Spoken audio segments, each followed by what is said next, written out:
గర్వపడుతున్నాం. వైఎస్ఆర్సీపీకి ఓటేసినందుకు ఈ 5 సంవత్సరాలుగా ప్రజలు కూడా గర్వపడుతున్నారు. మంచి ప్రభుత్వానికి, మంచి వ్యక్తికి ఓటేసామని. ఎందుకంటే గతంలో మీరు చూశారు, ఎన్నికల ముందు ఏ విధంగా వాగ్దానాలు చేస్తారు తెలుగుదేశం కానీ, జనసేన కానీ, మిగతా పార్టీలు, బీజేపీ కానీ.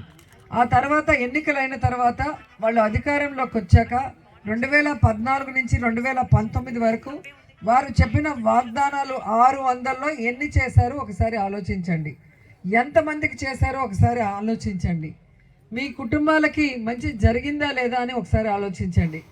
అదే జగన్మోహన్ రెడ్డి గారు పాదయాత్రలో తానిచ్చిన ప్రతి వాగ్దానాన్ని నెరవేరుస్తానని మీకు భరోసా ఇచ్చి మీ అందరి ఆశీస్సులతో ఈరోజు తిరుగులేని ముఖ్యమంత్రి అయ్యారు.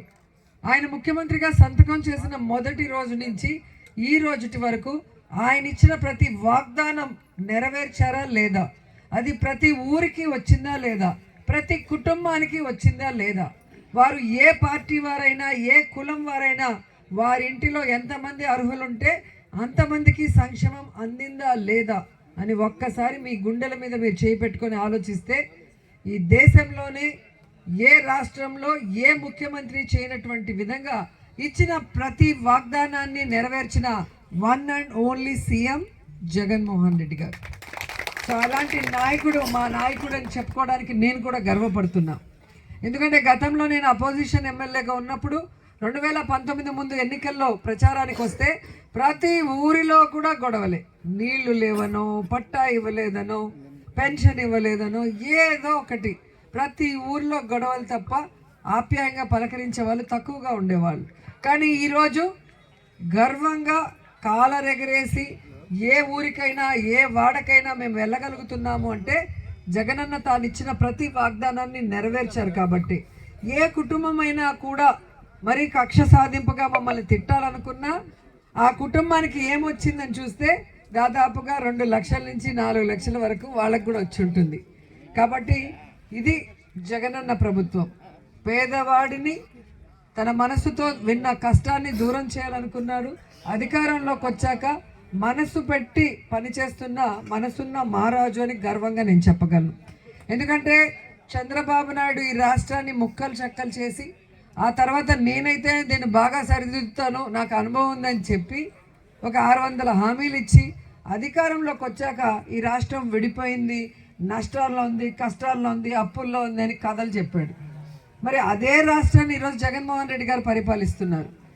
ఆ అప్పుల్లో ఉన్న రాష్ట్రాన్ని మరింత అప్పుల్లోకి చంద్రబాబు నాయుడు తోసేసినా ఏ రోజు కుంటి సాకు చెప్పకుండా ప్రతి వాగ్దానాన్ని నెరవేరుస్తూ ఆ అప్పులన్నింటినీ కూడా తగ్గించుకుంటూ ఈరోజు రాష్ట్రాన్ని బెస్ట్ స్టేట్గా డెవలప్ చేసి దేశంలోనే బెస్ట్ సీఎంలో ఆయన టాప్లో ఉన్నారు అంటే అర్థం ఈరోజు మీరు అర్థం చేసుకోవాలి.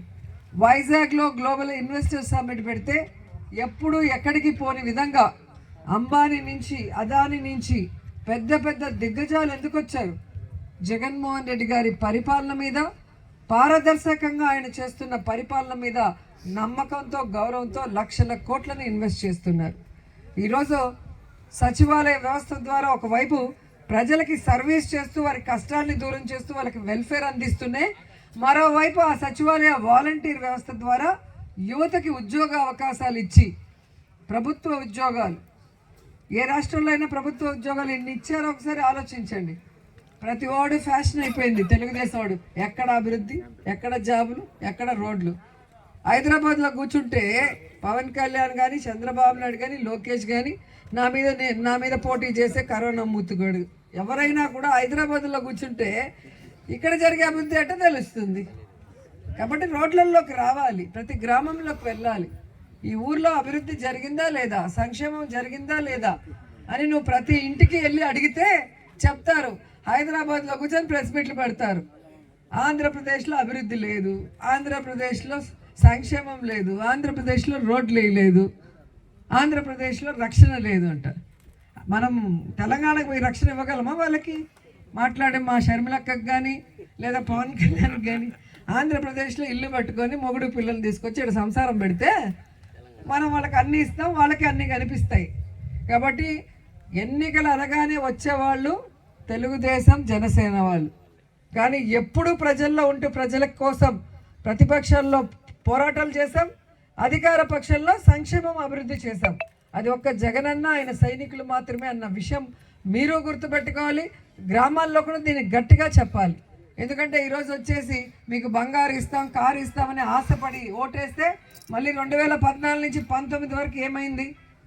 రైతులు అప్పుల పాలయ్యి ఆత్మహత్యలు చేసుకోవాలి, డ్వాక్రా అక్క చెల్లెమ్మలు అప్పుల పాలైపోవాలి, స్కూళ్ళు అన్నీ మూసేస్తారు, ఎవరికి చదువు చెప్పించేది ఉండదు. ఎందుకంటే ఆయనకు కావాల్సింది చైతన్య నారాయణ, వాళ్ళు బాగుంటే చాలు, మిగతా వాళ్ళు ఏడపోయినా పర్లేదు అనుకుంటారు. అంతకుముందు మన హాస్పిటల్స్ ఎలా ఉన్నాయి, ఇప్పుడు మన హాస్పిటల్స్ ఎలా ఉన్నాయి.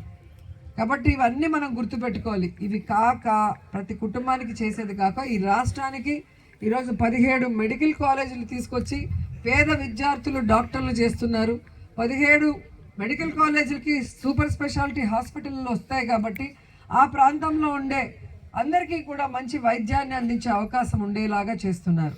అంతేకాకుండా నేషనల్ హైవేస్ కనెక్టివిటీ ఎలా పెంచుతున్నారో మీరు చూస్తున్నారు, ఫ్యాక్టరీస్ ఎలా తీసుకొస్తున్నారో మీరు చూస్తున్నారు, పోర్ట్లు ఎలా తీసుకొచ్చారో చూస్తున్నారు. శంకుస్థాపన చేసిన రోజు నుంచే వర్క్ స్టార్ట్ చేయటం అనేది ఒక జగనన్నతోనే సాధ్యమైంది.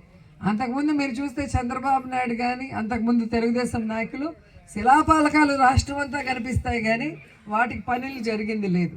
కానీ ఈరోజు అన్ని పనులు జరిగి జగనన్న స్టార్ట్ చేసినవి జగనన్న ఓపెన్ చేస్తున్నాడు, రాజశేఖర రెడ్డి గారు స్టార్ట్ చేసినవి కూడా మళ్ళీ జగనన్నే ఓపెన్ చేస్తున్నాడు. అంటే ప్రజల కోసం ఆలోచించే పెద్ద మనసున్న వ్యక్తులు వైఎస్ఆర్ కుటుంబ సభ్యులు అనేది గుర్తుపెట్టుకొని ఇంకా 45 రోజుల్లో ఎన్నికలు వస్తున్నాయి కాబట్టి మీకు కళ్ళ ముందర కనిపిస్తున్న అభివృద్ధి సంక్షేమాన్ని గుర్తుపెట్టుకొని